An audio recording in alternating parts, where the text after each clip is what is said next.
Why does someone not pray? Something is missing in you accepting the truth about Allah. No, the child says, I believe in Allah, I'm Muslim. Yeah, you're Muslim here, you're Muslim in your head, but this truth isn't just for your head, this truth is also for your heart.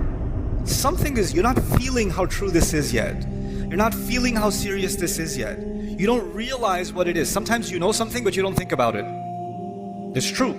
You know something, you don't think about it.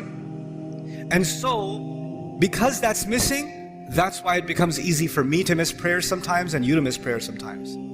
That will happen because our heart becomes a little distracted. And that truth of this deen, the truth of who Allah is, that truth goes in a shelf in the back of our mind and we get distracted and don't think about it. That's what Allah is saying. That's the answer to the question, why would someone not pray? Two more things to talk to you about.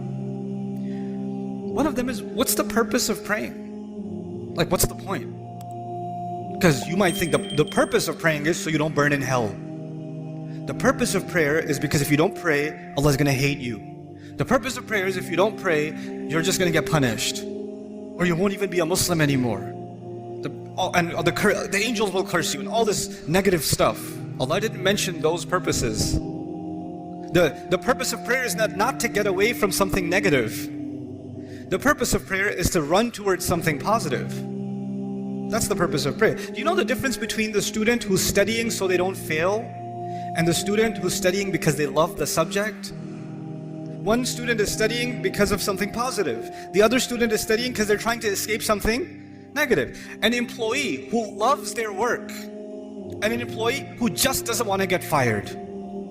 They're doing the same exact job, but one of them is so happy, so filled with joy, and one of them is so depressed and so miserable. Why? Because one of them is doing this to escape something negative, and the other one is doing it to go towards something positive. Allah in the Quran, when He told me about the prayer and why we should pray, what's the point of the prayer? He said, He told Musa alayhi salam this when he met him. He said, أَقِمِ الصَّلَاةَ لِذِكْرِ is make sure you maintain the prayer so that you can remember me. Your relationship with Allah started a long time before you even came in this world.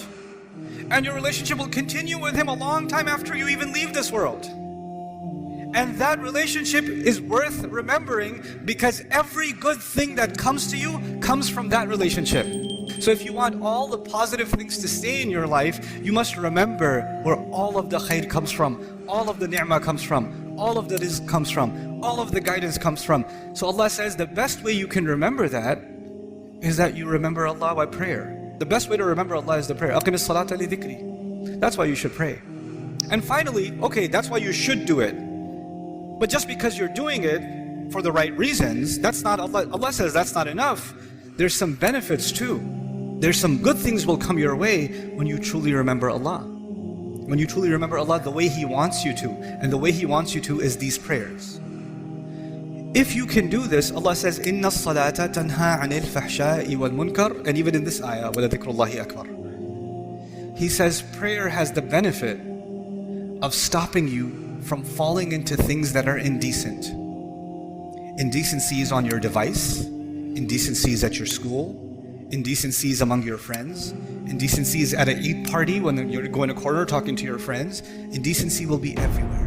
And every time you go towards indecency, your heart will get damaged. And Allah says, if you can maintain this prayer, it will prevent you from falling into indecency. And once you fall into indecency, then you become, like if you're breathing in pollution, at first you will cough, right? But if you stay long enough, you just get used to it. Well, indecency is like that. When you're taking it long enough, it's not that big of a deal anymore. You don't feel like protecting yourself from it anymore because your immune system has gotten corrupt, right? And then you're ready for even more toxic behavior, even worse things, wal munkar, even worse things that you can do. And this prayer will stop you from going down a negative path in your life. That's why you should pray. Now, these are the reasons you should pray, not because I'm telling you to pray.